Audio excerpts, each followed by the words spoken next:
Akhirnya mayat si jenderal pun diletakkan di tempat terbuka tanpa dikubur, dengan pedang yang masih tertancap di tubuhnya.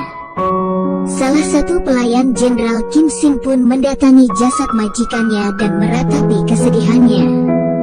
Di sini si pelayan ini malah mengatakan jika ia akan memberikan cucunya untuk menjadi pelayan dari si jenderal yang sudah mati. Tapi tiba-tiba ada suara dewa yang berbicara. Dan karena jiwa-jiwa para pengikut jenderal akhirnya dia diselamatkan dan dihidupkan kembali sebagai seorang goblin, ia juga akan hidup abadi dan akan mengingat semua orang yang sudah meninggal. Sementara pedangnya yang masih tertancap di dadanya hanya pengantin goblinlah yang bisa melepaskannya. Dan ketika pedang itu dicabut, maka si jenderal akan lenyap menjadi abu dan akan beristirahat dengan tenang.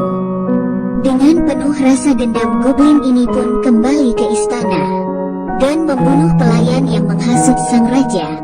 Setelah itu goblin pun kembali ke pelayannya tadi yang ternyata sudah meninggal. Dan ia pun lalu pergi bersama cucunya pelayan itu dan menjadikannya sebagai pelayan secara turun-temurun. Singkatnya, di tahun 1999 ada seorang pria berjas hitam berjalan ke tengah jalan.